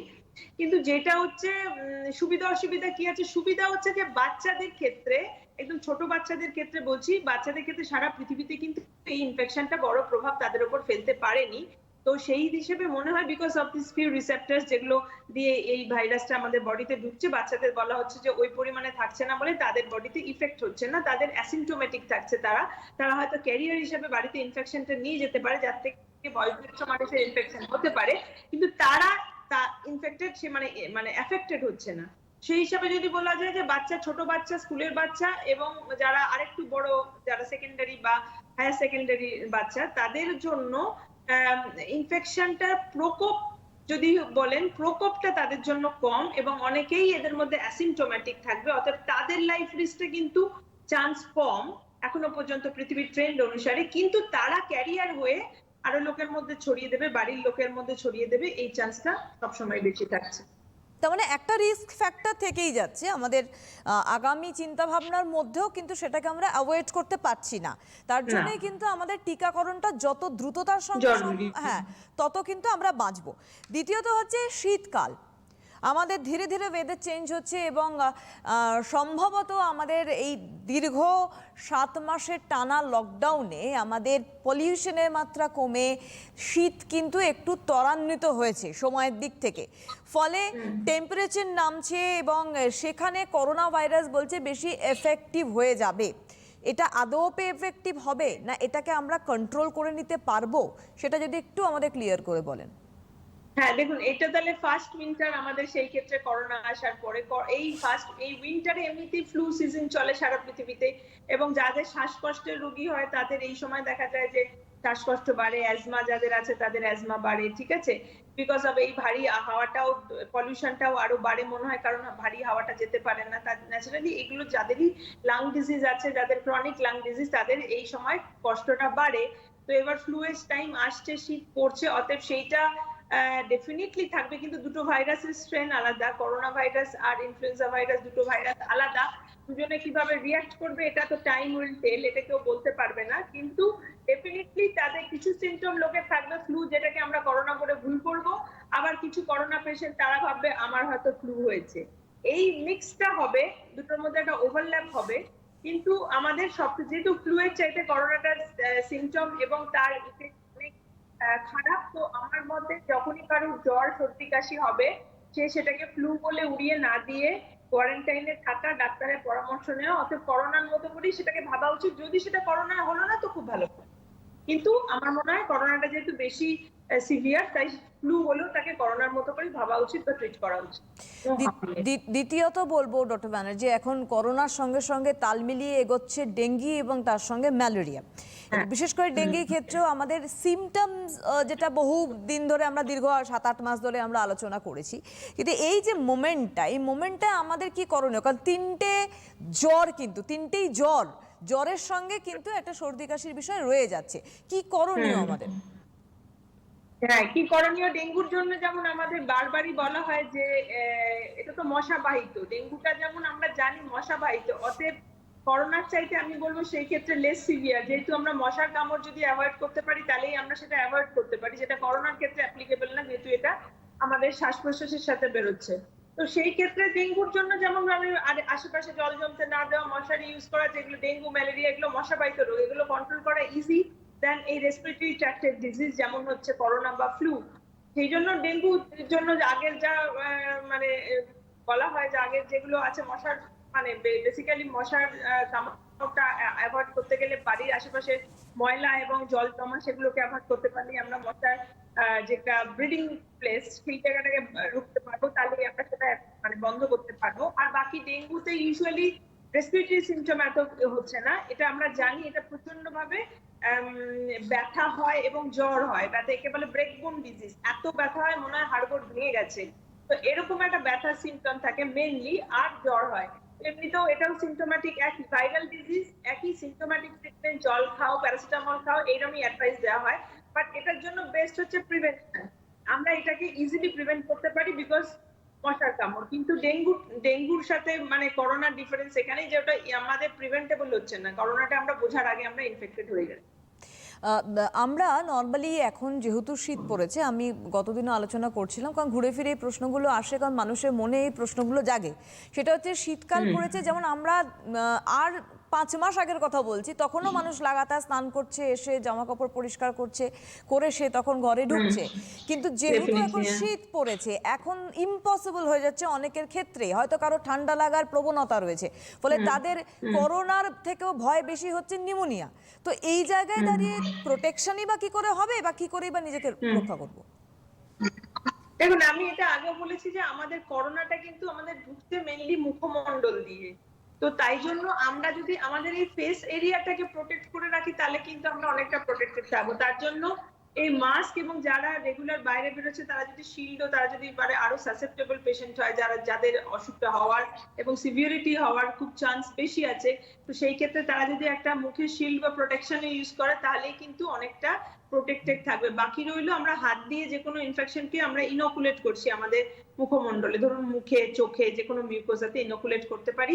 তো হাতটাকে যদি আমরা ক্লিন রাখি, তাহলেও কিন্তু আপনারা এটা প্রিভেন্ট করতে পারছেন। তার জন্য যে সবসময় মাথার থেকে শ্যাম্পু করে সব ধুয়ে ফেলতে হবে, এটা কিন্তু ঠিক না আর কি। মেনলি হচ্ছে আপনার মুখমণ্ডলটাকে প্রোটেক্ট রাখুন এবং হাতটাকে প্রোটেক্ট রাখুন, যেটা হাত ধোয়াটা তো সবসময় is a normal hygiene process. বারবার হাত ধোয়া বা স্যানিটাইজ করা, যেখানে হাত ধুতে পারছেন না সেখানে স্পিরিট দিয়ে স্যানিটাইজ করা, এটাই হচ্ছে মেন পদ্ধতি, যাতে কিনা এটা থেকে আমি মুখে ইনোকুলেট না করি। আদারওয়াইজ আপনি আপনার গায়ে হাত দিলেন বা মাথায় হাত দিলেন, তার থেকে কিন্তু ইনফেকশনটা আপনি ইনোকুলেট করছেন না। ইনোকুলেট হচ্ছে যখন আমরা এই মুখমণ্ডলের মিউকোজা গুলোর মধ্যে নিজের হাতটা দিয়ে ইনফেক্টেড করে ফেলছি, অথবা আমার মুখের সামনে কেউ হাঁচলো, কাশলো, কথা বললো, যেখান থেকে আমার ডাইরেক্টলি মুখে ইনোকুলেট হয়ে গেল। অতএব এগুলো প্রিভেনশনের জন্য কিন্তু এই সিম্পল মেথড অফ মাস্ক আর আপনার সামনে একটা facial shield, it is enough, আর হাতটা ক্লিন রাখা। এবং এই যে ফেশিয়াল শিল্ড বলুন বা মাস্ক বলুন এবং গ্লাভস বলুন, সেক্ষেত্রে আমরা তো দেখছি, আমরা নর্মাল লাইফে যাচ্ছি, বাস চলছে, ট্রেন চলছে, আগামী দিনে ট্রেনে, গতকাল ট্রেনের সংখ্যা আরও বেড়ে গেছে এবং আগামী দিনে আরও বাড়বে, বলা হচ্ছে যে নর্মাল করার চেষ্টা করছে, যেহেতু আমাদের অর্থনীতিকে দাঁড় করাতে হবে, এটা হচ্ছে আমাদের মূল কথা। তো সেই জায়গায় দাঁড়িয়ে আমরা বলা যায় রিস্কের ওপর দাঁড়িয়ে আমরা এগোচ্ছি, জীবনধারা আমাদের এগোচ্ছে। শুধু গ্লাভস, শুধু মাস্ক, শুধু ফেস শিল্ডের মধ্যে ধাক্কাধাক্কি করে গেলেও কি আমরা সেফ থাকতে পারবো? কারণ আমাদের রোজগারও করতে হবে। এটা যদিও প্রশ্নটা মানে একটা অদ্ভুত প্রশ্ন, কিন্তু এটা তো রাখতেই হবে, কারণ সাধারণ মানুষের জন্য। হ্যাঁ, সাধারণ মানুষের জন্য আমার এটাই বলবো, অফকোর্স অযথা ট্রাভেল করবেন না। যা ট্রাভেল করার, কাজে যাওয়ার দরকার সেই ট্রাভেল করবে। এখন এর বাড়ি যাওয়া, গল্প করা, এই ধরনের কোনো পরিস্থিতিতে ট্রাভেল করা যাবে না, বা আত্মীয় স্বজনের সাথে সৌজন্যমূলক দেখাবার্তা করা, এগুলো এখন টাইম না। অতএব যারা একদম প্রয়োজনে প্রাণীতে বেরোচ্ছে, তাদের তো বেরোতেই হবে। একটাই অ্যাডভাইস যে আপনি নিজেকে যতটা প্রোটেক্টেড রাখতে পারেন, বা ধরুন কারোর গায়ে আপনার টাচ লেগে গেল, তার মানে আপনার করোনা হয়ে গেল, এরকম না। বারবার বলছি, সেটা হচ্ছে জামাটা লাগলো, অফকোর্স জামা তো আপনি পরের দিন বাড়িতে গিয়ে কেচেই ফেলতে পারেন, কিন্তু বাকি যেটা রইলো আপনার হাতের টাচ। আমি যে কোনো একটা ট্রেনের আমি হ্যান্ডেল ধরলাম, যেখানে আগে একটি লোক হয়তো ইনফেক্ট ছিল, তার হাতে সেখান থেকে ইনোকুলেশন হলো, এগেন বললাম সেই হাতের যেটা ইনফেকশন হবে, সেটা যখন আমি যেন মুখে না লাগাই হাতটা, এবং মাঝে মাঝে হাতটা যদি আমি স্যানিটাইজ করে নিই, তাহলে আমার হাতে যে ভাইরাসটা থাকবে সেই মুহূর্তে সেটা মরে গেল। এছাড়া আর কিছু করতে পারবেন না। স্যানিটাইজেশনের সঙ্গে সঙ্গে একটা কথা বলি, যে হ্যান্ড ওয়াশ, যেটা বারবার করে মাঝখানে এই কথাগুলো হচ্ছিল, যে স্যানিটাইজ করার পাশাপাশি সবথেকে বেশি গুরুত্বপূর্ণ হাত পরিষ্কার করা। সেটা যদি ক্ষার জাতীয় সোপ দিয়েও পরিষ্কার করা হয়, তাতেও বেশি এফেক্টিভ হবে। হ্যাঁ, তো সেই জায়গায়, কারণ অনেক সময় আমরা দেখছি স্যানিটাইজার থেকে কিন্তু ইনফেকশন তৈরি হচ্ছে, কারণ যেহেতু কারোর না কারোর অ্যালকোহলিক ইনফেকশন রয়েছে। তো সেই জায়গায় তারা নিজেদেরকে বাঁচিয়ে কি করে প্রতিরক্ষা করবে শরীর? দেখুন, সাবান দিয়ে হাত ধোয়াটা তো একদম অপরিহার্য, কিন্তু রাস্তার মধ্যে অনেক সময় আমরা এমন জায়গায় থাকি যেখানে আমার সেখানে বেসিন, ওয়াশ বেসিন নেই, বা আমি সাবান দিতে পারছি না। ইন দ্যাট কেস তখন আপনার স্যানিটাইজার, হ্যান্ড স্যানিটাইজারটা কাজে। কিন্তু অফকোর্স আপনি যখন বাড়িতে পৌঁছাচ্ছেন বা অফিসে পৌঁছাচ্ছেন, তো সেই সময় গিয়ে ফার্স্ট থিং আপনার কাজ হবে যে আপনার হাতটা সাবান দিয়ে ধুয়ে নেওয়া। যেখানে আপনি ধুতে পারছেন না, সেই মুহূর্তেই আপনাকে স্যানিটাইজার ইউজ করলে, যাতে পাবলিক ট্রান্সপোর্ট যখন ইউজ করছেন, যেখানে যেইগুলো সারফেস গুলো আপনি ধরছেন, সেখান থেকে যাতে আপনার ইনফেকশনটা না ছড়ায়, এটাই করতে পারেন। আর যেটা আমি বলছিলাম ডক্টর ব্যানার্জি, যে অনেকের এরকম, আমাদেরও কিছু খবর এরকম এসছে যে অ্যালকোহল থেকে অ্যালার্জি, এবং যখনই স্যানিটাইজার সে ইউজ করেছে দুটো আচ্ছা। হাত ভরে গেছে, তো সেই জায়গায় হ্যাঁ, তার হ্যাঁ, তার তার নর্মাল লাইফ হ্যাম্পার হয়ে গেছে। তো সে এই হ্যাঁ। ধরনের মানুষ, যারা অ্যালার্জেটিক মানুষ রয়েছেন, তারা হ্যাঁ, তাহলে কি করবেন? তাদের ক্ষেত্রে যাদের অ্যালার্জি আছে ইউজ করতে পারছেন, তাদের ক্ষেত্রে গ্লাভস পরতে হবে, ডিসপোজেবল গ্লাভস যেগুলো আছে পরতে হবে, যাতে কিনা সে যখন ট্রান্সপোর্ট করলো তখন এদিক ওদিক ছুঁয়েছে, আবার যখন কোথাও পৌঁছালো গ্লাভসটা খুলে দিল, খুলে দিয়ে হাত ওয়াশ করে কাজ করলো, আবার গ্লাভস পরে যখন ট্রান্সপোর্ট করবে তখন আবার গ্লাভস পরে করবে, যাতে কিনা তাকে স্যানিটাইজার হাতে লাগাতে হচ্ছে না, কারণ তার হাতে গ্লাভস পরা আছে, গ্লাভসটা খুলে ফেলে দিলেই হলো। অবশ্যই কিছু কিছু এমন আমাদের ছোট ছোট সতর্কতামূলক জায়গা রয়েছে, যেগুলো যদি একটু আমরা নজর করি তাহলে কিন্তু আমরা হয়তো করোনা ভাইরাস কেন, এটা নোবেল করোনা ভাইরাস যেমন একটা আমাদের শিক্ষা দিয়েছে, এবং তার সঙ্গে সঙ্গে এরকম আগামী দিনে আরও অনেক এরকম কিছু যদি আসেও, অনেকটাই মানুষ সচেতন হলে কিন্তু নিজেকে প্রতিরক্ষা করতে পারবেন। এবং তার থেকেও বড় কথা হচ্ছে, আপনারা যারা রয়েছেন ডক্টর ব্যানার্জি, একদম প্রথম সারিতে যারা লড়াই করছেন, এবং মানে ফ্রম দ্য বিগিনিং একদম কোভিডের শুরুয়াত থেকে, সেখানে আমরা অনেকটাই সেফ রয়েছি। এবং তার সঙ্গে বলবো আপনাদের পরামর্শ, যেটা আমাদের আরও বাঁচিয়ে রেখেছে। সেই জায়গায় দাঁড়িয়ে বলি যে ধীরে ধীরে দেখুন, আমাদের যেমন পরিবেশ পাল্টে গিয়েছে, লকডাউনের এফেক্ট যেমন আমাদের অর্থনীতিতে পড়েছে, আমাদের বাজার দরে পড়েছে, মানুষ খেতে পাচ্ছে না এমন জায়গায় গিয়ে দাঁড়িয়েছে। ফলে কিছু মানুষ বলছে যে বাজার থেকে সামান্য জিনিস কিনে বাড়ি যাও, বাড়ি গিয়ে ওয়াশ করে রান্না করো, ফলে আস্তে আস্তে কোথাও যেন শিথিল হয়ে যাচ্ছে এই সতর্কবাণীগুলো। তো সেটার জায়গাটা কতটা গুরুত্বপূর্ণ, যে সব সময় বাজারের জিনিসপত্র ধুয়েই ইউজ করতেই হবে, এইটা কতটা গুরুত্বপূর্ণ? না, এটা আগেও আমি বলেছি, হয়তো আপনাদের চ্যানেলেও বলেছি। কেউ কেউ আবার খুব মানে যেটা আপনারা করছেন, যে বুঝুন ভাইরাস হচ্ছে ভীষণ না ফ্রেজাইল স্ট্রাকচার, ভাইরাস খুব একটা বেশিক্ষণ বাঁচে না। যদি গরমের মধ্যে আমরা রাখি, হট সারফেসে সূর্যের আলো যের মধ্যে রাখি, তাহলে ভাইরাস ইউজুয়ালি মরে যায়। যদিও করোনা ভাইরাসটা একটু তার চাইতে ডিফারেন্ট, বেশিক্ষণ বাঁচছিল বলে আমরা শুনেছি প্রথম থেকে, কিন্তু তাতে এই না যে বাজারের আপনার সবজিতে নিয়ে গিয়ে আপনাকে বিরাট কিছু করে একটা ধুতে হবে, বা ধরুন একটা প্যাকেট জাতীয় খাবার আপনি নিয়েছেন, সেই প্যাকেটটাকে আপনাকে আবার স্যানিটাইজ করতে হবে, এইটা করার দরকার নেই। কারণ হচ্ছে এগেন বললাম কি, এটা খাবারের সাথে আপনার মুখ দিয়ে তো ঢুকছে না, ঢুকছে হচ্ছে আপনার মানে কি বলবো, আমরা যদি র ফুড খাই তাহলে আলাদা, কিন্তু র ফুড যদি না খাই, যেগুলো আমরা রান্না করে খাচ্ছি, তো সেগুলোতে তো আমরা গরম করছি, জিনিসটা গরম করলে সেখানে যদি ভাইরাস থেকেও থাকে, যেমন ধরুন সবজি তো আমরা রান্না করে খাবো। আমরা এই জায়গায় আসছি ডক্টর ব্যানার্জি, আমরা জাস্ট একটা ফোন নিয়ে আপনার এই উত্তরে আমরা আবার ব্যাক করছি। হ্যালো, হ্যালো, হ্যাঁ নমস্কার, কে বলছেন? হ্যালো, হ্যাঁ হ্যালো, কে বলছেন? হ্যালো, দাদা শুনতে পাচ্ছি, কে বলছেন? হ্যালো, সম্ভবত উনি আমাদের সঙ্গে যোগাযোগ করতে পারছেন না। হ্যালো, হ্যাঁ উনি নেই, যাই হোক আপনি আবার চেষ্টা করতে থাকুন। আপনাদের প্রত্যেককে বলি, যদি কোনো রকম মনের ভিতরে প্রশ্ন জমে থাকে আপনাদের করোনা ভাইরাস সংক্রান্ত, ফোন করুন 9062206209। আবার বলছি, সরাসরি ফোন করুন বলে যে নাম্বারটা এখন শো হচ্ছে, এখানে আমি পেন শো করছি, এই জায়গায় 9062206209-এ ফোন করুন, অবশ্যই প্রশ্ন রাখতে পারেন। যেটা আপনি ডক্টর ব্যানার্জি একটু আগে বলছিলেন, যে সবজির ক্ষেত্রে যেহেতু ওটা হাই টেম্পারেচারে আমরা রান্না করছি, তো ন্যাচারালি সেক্ষেত্রে ভাইরাস তো জীবিত থাকবে না তার মধ্যে। অতএব এই সবজি নিয়ে অযথা যে একটা আশঙ্কা, যে কিভাবে কি করব, কিভাবে ধোবো বাজার থেকে এনে কি করব, আগেও যা করতেন তাই করবেন। সবজি আমরা চিরকালই ধুয়ে রান্না করি, আমরা জানি শাক পাতার মধ্যে অনেক নোংরা থাকে, তো ন্যাচারালি আমরা এগুলোকে ধুয়ে আমরা তারপরে কেটে রান্না করি, তো সেটার থেকে কোনো ডিফারেন্স নেই। করোনা হোক আর না হোক, আপনি যেটা আগে করতেন, সেই মানে যেটা হাইজিন মেনটেন করে ধুয়ে আমরা তারপর পরিষ্কার করে রান্না করি, সেভাবেই রান্না করবেন। কারণ রান্না করা জিনিসের মধ্যে আপনার করোনা থাকছে না, কারণ সেটা তো মরে যাচ্ছে, ভাইরাস যদি থেকেও থাকে সার্ফেসে, সেটা তো মরে যাচ্ছে, তো সেখান থেকে আপনার নতুন করে হওয়ার চান্স নেই। রিগার্ডিং যেগুলো ধরুন প্যাকেটজাত খাবার, তো প্যাকেটটা যখন বাড়িতে নিয়ে আসছেন, অফকোর্স প্যাকেটটা থেকে আমরা জিনিসটাকে আমার জায়গায় ঢেলে তুলি, তো প্যাকেটের গায়ে যদি ইনফেকশন থেকেও থাকে, আপনি যখন প্যাকেটটা কেটে জিনিসটা ঢেলে নিচ্ছেন কৌটোতে, তখন তো আপনার সেই ইনফেকশনটা ওইভাবে যাচ্ছে না। যেমন কথা যেমন ডালটা কি করা হয়, একটা প্যাকেটে থাকে, ডালটার প্যাকেটটা কেটে আমরা প্যাকেট থেকে ঢেলে একটা জায়গায় রাখলাম, তো ঠিক আছে, তারপর তো প্যাকেটটা যদি ইনফেকশন থাকে, প্যাকেটটা আমি ফেলে দিলাম, তারপর আমি হাতে সাবান দিয়ে ধুয়ে নিলাম, কারণ আমার হাতে রাখতে পারে প্যাকেট থেকে, আমি হাতে সাবান দিয়ে ধুয়ে নিলাম, দ্যাটস ইট। এবার ডালটা যখন আমরা রান্না করব, তখন আবার ওই গরমে একই প্রশ্ন, যেই আমি রান্না করছি, তখন চাল হোক ডাল হোক, গরমে রান্না করছি, ন্যাচারালি যদি ভাইরাস থেকেও থাকে মরে যাবে, সেটা নিয়ে কোনো চিন্তা নেই। হ্যালো, হ্যাঁ হ্যালো। হ্যাঁ নমস্কার, কে বলছেন? হ্যাঁ নমস্কার, আমি বাগুড়া থেকে সমিত কুমার ভূঁইয়া বলছি। আচ্ছা বলুন। হ্যাঁ আমি বলছি, আমি 2 মাস আগে কোভিড-19 পজিটিভ ছিলাম। হ্যাঁ হুম। হ্যালো। হ্যাঁ বলুন, শুনতে পাচ্ছি। হ্যাঁ আমি 2 মাস আগে, হ্যাঁ আপনি 2 মাস কোভিড পজিটিভ ছিলেন, হ্যাঁ তারপরে? হ্যাঁ আমার কিন্তু অ্যাজমাটিক টেন্ডেন্সি আছে। আমার এখন তো নেগেটিভ, তাহলে আমার কি ভ্যাকসিন নেওয়া কি প্রয়োজন আছে? আচ্ছা, আপনার বয়স কত? হ্যালো। দাদা আপনার এজ কত? এজ? আমাদের 53। আচ্ছা, 53। আপনি আচ্ছা। শুনতে থাকুন, বলছেন ডক্টর ব্যানার্জি। আমি এটাই বলছিলাম, যাদের অলরেডি একবার এফেক্টেড হয়ে গেছে তাদের অলরেডি অ্যান্টিবডি তৈরি হয়ে গেছে। এবার তারা কিন্তু ভ্যাকসিনের ফার্স্ট ক্যান্ডিডেট হচ্ছেন না, ঠিক আছে? ভ্যাকসিনের ফার্স্ট ক্যান্ডিডেট যারা একদম নাইভ, যাদের হয়নি, তাদের জন্য ভ্যাকসিনটা মেনলি আগে দিতে হবে।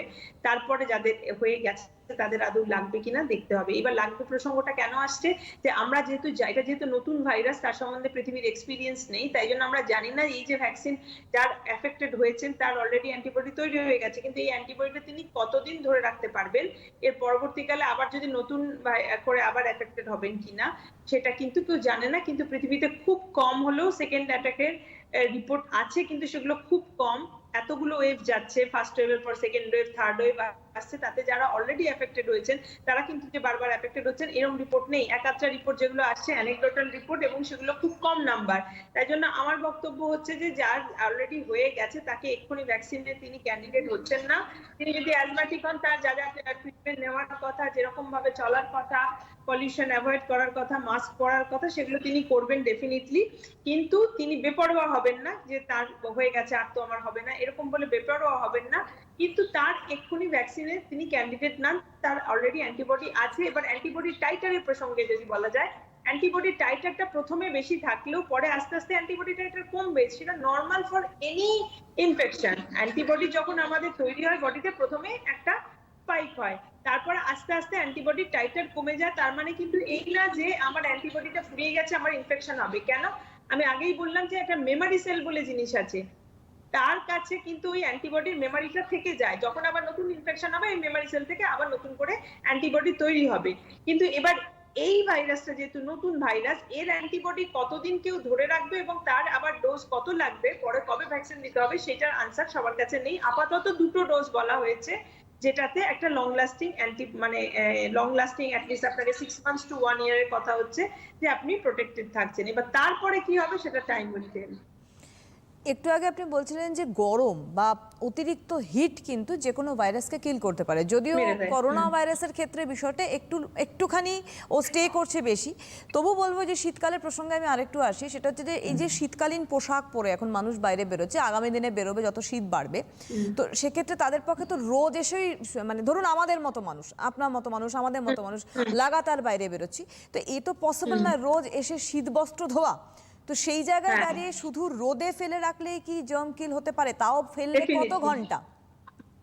না, এবার রোদে ফেলে রাখলে যে ডেফিনেটলি কত ঘন্টা এটা কেউ জানে না, কিন্তু রোদে ফেলে রাখলে, বা আমি বলবো যে জামাটা পরে আপনি গেলেন এবং সেইটা আপনি যদি ধুচ্ছেন না, তাহলে ওটাকে আপনি সেপারেট করে রাখুন। নর্মাল অন্যদের জামা কাপড় বা আপনারও যে জামা কাপড়গুলো কাঁচা জামা কাপড়, সেগুলোর সাথে একসাথে করবেন না। কারণ সেটা আপনি যেহেতু ইউজ করছেন আপনার বাইরের জামা, ওটাকে বাইরেই রাখুন, এমন জায়গায় রাখুন যেখানে আপনার বাড়ির অন্য কারোর যে রেগুলার অ্যাক্সেস নেই, তারা ওটায় হাত দিচ্ছে না। তাই যদি ইনফেকশন থেকে থাকে সেটা কিছু ঘন্টা ধরে স্টে করে। বা যদি গরমে রাখেন, ন্যাচারালি তাড়াতাড়ি ইনফেকশন মরে যাবে। এবার ঘন্টা কতক্ষণ সেটা কেউই জানে না, কিন্তু আমি বলবো ওটাকে আলাদা রাখুন। আবার যখন পরছেন, পরে নিয়ে বেরোচ্ছেন, ধরুন সোয়েটারের কথা হচ্ছে, সোয়েটার আপনাকে ওটা পরে নিয়ে বেরোলাম, বাড়ি এসে সোয়েটারটা খুলে এমন জায়গায় ঝুলিয়ে রাখবো যেখানে আমার বা বাড়ির অন্য কারোর সবসময় হাতের টাচ লাগছে না, ওটার কাছে আমি যাবো না, একটু বাইরের দিকে রাখলাম। আবার বেরোনোর সময় সেটা আমি পরে বেরোলাম, হাত আমার আবার স্যানিটাইজ করে নিলাম, কারণ এমনিতে আমি পাবলিক ট্রান্সপোর্টে যাবো, হয় গ্লাভস নাহলে স্যানিটাইজেশন, কিছু একটা করতে হবে। একদম একদম। হ্যালো। হ্যাঁ হ্যালো, হ্যাঁ নমস্কার, কে বলছেন? হ্যাঁ নমস্কার, আমি সোমা সেনগুপ্ত বলছি লেকটাউন থেকে। আচ্ছা, বলুন। আপনাকেও নমস্কার এবং ডাক্তারবাবুকেও নমস্কার। আমার প্রশ্ন হচ্ছে যে আমি রেগুলারই আপনাদের এই প্রোগ্রামটা ফলো করি। আমার প্রশ্নটা হচ্ছে যে ডাক্তারবাবু যেটা বললেন যে মানে কোনো আমি যদি কোনো ধরুন প্লাস্টিকের জিনিস আনছি, যেমন ধরুন নিমকি বা চানাচুর বা বিস্কিট যেগুলো আনছি, তো সেইগুলো কি আবার মাইক্রোওভেনে বা কিছুতে গরম করে খেতে হবে? মানে সেইটা আমার জানার বিষয় আছে, একটু যদি বলেন কাইন্ডলি প্লিজ। প্যাকেটজাত দ্রব্য হ্যাঁ বলছেন। দেখুন, হ্যাঁ, প্যাকেটজাত দ্রব্য। এবার প্যাকেটজাত দ্রব্য যেটা প্যাকেটের মধ্যে পুরে বিক্রি হচ্ছে, ইউজুয়ালি সেইটাতে আপনার ভাইরাসটা ভেতরে থাকার কথা না। কারণ এই ধরুন নিন কিছুটা ভাজা একটা জিনিস, সেটা গরমে ভাইরাস মরে যাওয়ার কথা, এবং এটা ডিপেন্ড করে কে কিভাবে প্যাকেটজাত দ্রব্যগুলো তৈরি করে কতটা সেফলি হাইজিনিক্যালি এগুলো প্যাকেট করছে। এই জন্য আমরা সবসময় নামি কোম্পানি নেওয়ার চেষ্টা করি, যাদের আমরা বিলিভ করি যে তারা একটু ঠিকঠাক করে প্যাকেটজাত করেছেন। হ্যাঁ, এবার সেইটা আপনি দেখে নেবেন। এটাকে আপনার এক্সট্রা করে গরম করে খাওয়ার দরকার। যেটা গরম করার সেটা ডেফিনেটলি গরম করবেন, যেটা গরম করা না তাকে গরম করতে বলছি না।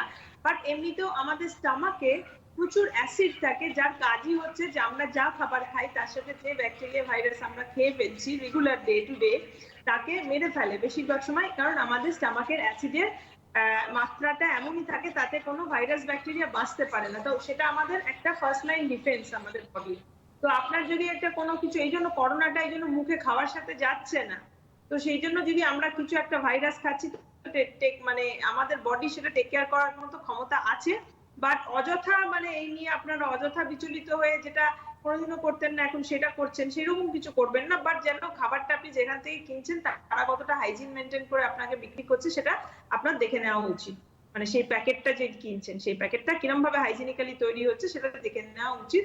সেই জন্য সবসময় একটু ভালো ব্র্যান্ডেড জিনিস, যেগুলো একটা মেশিনারি প্রোডাক্ট হিসাবে মেশিনে তৈরি হচ্ছে, রাদার দ্যান যেখানে হাতের কন্ট্যাক্ট লোকের কম থাকছে, সেটা নেওয়া বেটার। একদম। হ্যালো, হ্যালো, হ্যাঁ নমস্কার, কে বলছেন? হ্যাঁ কে বলছেন? আমি রুনু মিত্র শিলিগুড়ি থেকে। আচ্ছা বলুন। রু- হ্যাঁ বলুন, শোনা যাচ্ছে। আমরা দুজন বয়স্ক লোক, তো একজন 68 আর আমার হাজবেন্ডের হচ্ছে 76। আমাদের দুজনের মধ্যে যদি একজনের করোনা হয় তাহলে কি করার আছে? আচ্ছা, শুনতে থাকুন, বলছেন। হ্যাঁ, ডেফিনেটলি ওনারা যেহেতু হাই রিস্ক গ্রুপ, তো ওনাদের করোনা হলে অফকোর্স তাদের সিমটমের উপর ডিপেন্ড করে, এগেন মানে হাই রিস্ক হলেও তারা যদি সুস্থ লোক হন তাদের যে সবসময় যে একটা বিরাট প্রবলেম হবে তাদের তা না। কিন্তু যেহেতু আমরা জানি হাই রিস্ক গ্রুপের মধ্যে সিভিয়ার সিমটমস গুলো বেশি হয়, তাই জন্য তাদের যদি তারা জানতে পারেন করোনা হয়েছে, মানে কোনো সিমটম পান, তারা তাদের মানে নিজেদেরকে সেলফ কোয়ারেন্টাইনে রাখবেন এবং ডক্টরের পরামর্শ নেবেন। যদি মনে হয় শ্বাসের কষ্টের মতো বড় সিমটম আসছে, তাহলে অফকোর্স তাদের সরকারি হেল্পলাইনে খবর দিয়ে হাসপাতালে অ্যাডমিট হওয়া উচিত। আর একজন যিনি রইলেন তিনি তো কোয়ারেন্টাইনে থাকবেন। একটি ঘর এবং অনেকে এরকম বহু মানুষ রয়েছেন এবং অ্যাফেক্টেড হয়েছেন যে একটি ঘর, একটি কিচেন এবং একটি টয়লেট, এবং তাদের ফ্যামিলি মেম্বারের মধ্যে একজনের হয়েছে বা বাকিদের কোনো অপশন নেই, সেক্ষেত্রে তারা নিজেদেরকে প্রোটেকশনে রাখবেন কি করে? কারণ এটা না অনেক প্রশ্ন আসছে আমাদের। এবার দেখুন, সেক্ষেত্রে আপনাকে কোয়ারেন্টাইন ছাড়া আর কোনো কিছু বলা যাচ্ছে না। যে আর এফেক্টেড হয়েছে তাহলে তাকে হাসপাতাল বা সেফ হোমে যেতে হবে। আর বাকি যারা অলরেডি এক্সপোজড হয়ে গেছেন কিন্তু জানেন না ইনফেক্টেড হয়েছেন কি হয়নি, তারা নিজেদের কোয়ারেন্টাইনে রাখবেন। সিমটম ইউজুয়ালি প্রথম 10 দিনের মধ্যে আসছে, যদি আপনারা এফেক্টেড হন, সিমটম থাকে এবং সিমটম যদি মাইল্ড হয় আপনাকে কিছু করতে হবে না। আপনাকে বাড়িতে থাকলেও আপনি ট্রিটমেন্ট করতে পারছেন সেটা, কিন্তু ডাক্তারের পরামর্শ নিন। আর যদি সিমটম সিভিয়ার হয় তাহলে তাকেও হসপিটালে আবার যেতে হবে। ডক্টর ব্যানার্জি, আমাদের যখনই আমরা কোয়ারেন্টাইনের কথা বলছি 14 দিন হচ্ছে মেন আমাদের টাইমটা, এবং হ্যাঁ কোয়ারেন্টাইন টাইম। এবার প্রশ্ন হচ্ছে যে 14 দিনের পরে আমি আরো কতদিন নিজেদেরকে হোম কোয়ারেন্টাইনে যারা রয়েছেন তাদের ক্ষেত্রে বলছি, তাদের হোম কোয়ারেন্টাইনে রাখতে হবে বা নিজেদের থাকতে হবে? হয়তো আমার নেগেটিভ এলো, নেক্সট আমার সোয়াব টেস্টে আমার কোভিড নেগেটিভ এলো, কিন্তু তারপরেও আমি কি বেরোতে পারি? সোশ্যাল অ্যাটাচমেন্টে আসতে পারি আদৌ? নিশ্চয়ই পারেন। এবার কথা হচ্ছে যে কোয়ারেন্টাইনটা যে 14 দিনের, এটা হচ্ছে সিমটমটার উপর ডিপেন্ড করে। ধরুন আপনার সিমটম হয়েছে, জ্বর হয়েছে, আপনি বুঝবেন কি করে কতদিন থেকে 14 দিন ধরবে।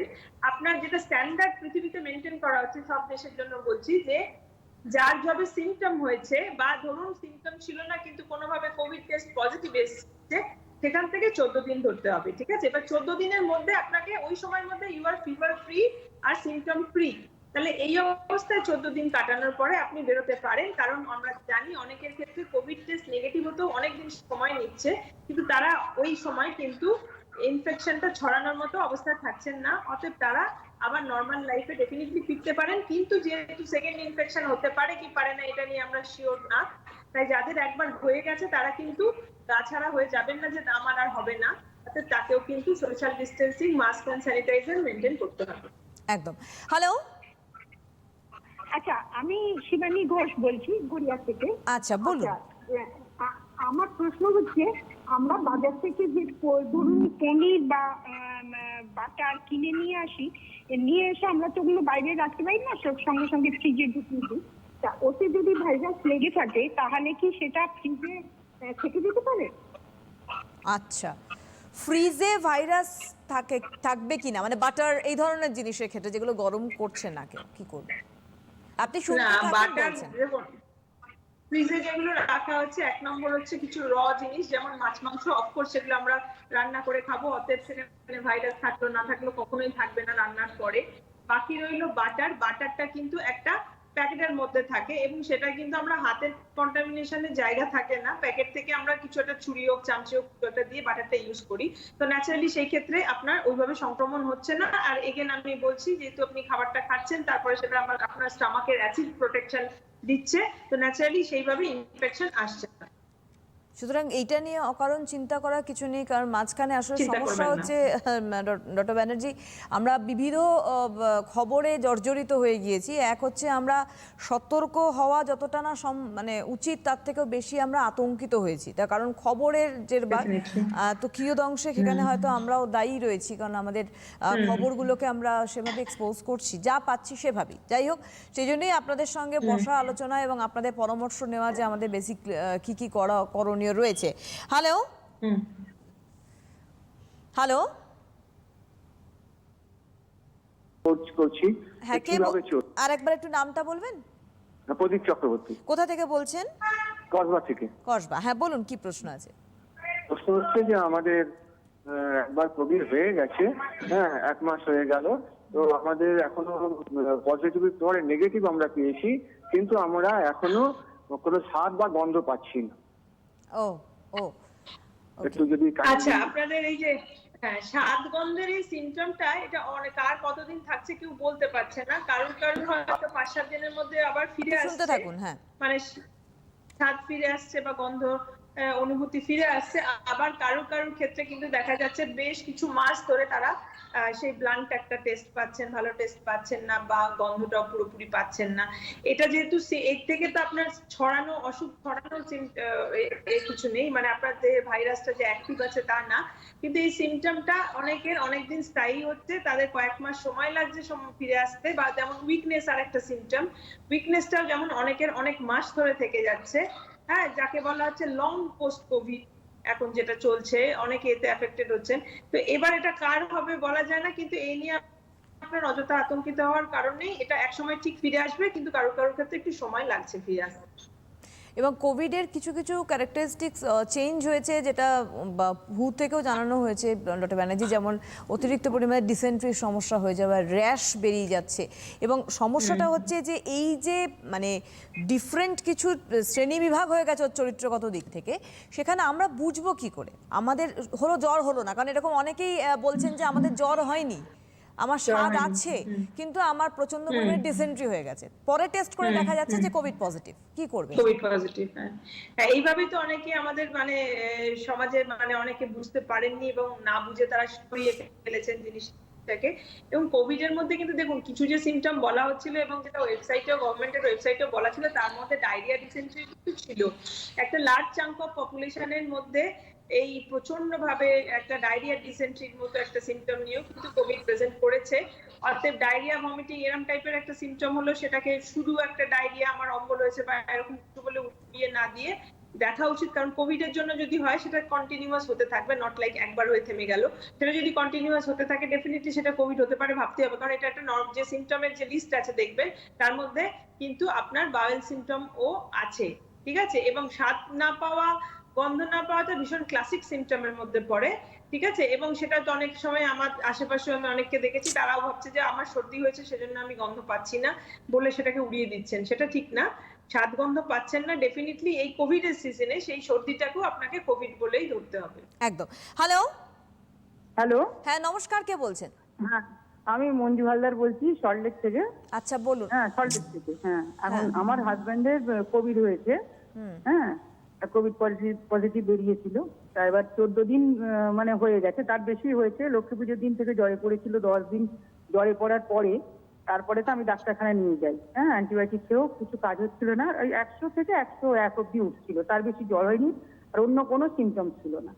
হ্যাঁ তারপরেতে আমি ডাক্তারের কাছে নিয়ে যাই, ডাক্তার তখন আমাকে টাইফয়েড বললো 10 দিন হয়ে গেছে আর করতে হবে না, এইগুলো করুন, টাইফয়েড ম্যালেরিয়া এইসবগুলো। হ্যাঁ তা করা হলো, তাতেও বেরোনো হলো না, তাহলে আর অক্সিজেন লেভেলটা একটু কমে যাচ্ছিল, 93-তে নেমে যাচ্ছিল। হ্যাঁ তারপরেতে তখন আমরা ভর্তি করলাম হসপিটালে, প্রাইভেট হসপিটালে ভর্তি করে সেখানে করলো, টেস্ট করলো, করে পজিটিভ বেরোলো।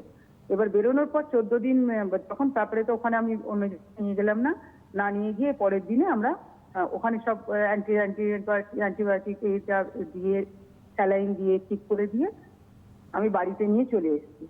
বাড়িতে নিয়ে এসে এবারে তাকে হোম হ্যাঁ মানে আপনি কি জানতে চাইছেন, হোম কোয়ারেন্টাইনে এখন রয়েছেন? হ্যাঁ হ্যাঁ তো আচ্ছা, আপনার প্রশ্নটা কি? এবার ঘটনা হচ্ছে যে এখন এই মুহূর্তে আমার তো ওষুধ 14 দিন হয়ে গেছে, ওষুধ চলছে 14 দিন হয়ে গেছে। হ্যাঁ তা এবার রিপোর্ট ভালো আসছে, অন্যান্য রিপোর্ট ভালো এসেছে। এবার কোভিডটা আর কদিন বাদে করতে বলেছেন ডাক্তারবাবু, বলছেন কোভিড করার দরকারই নেই, কেননা যে ধরনের সব টেস্ট দিয়েছিলেন সেই টেস্টগুলো সব নেগেটিভ এসেছে, যেগুলো প্রয়োজন ওনার ছিল, তাও আমি বলেছি না করবো।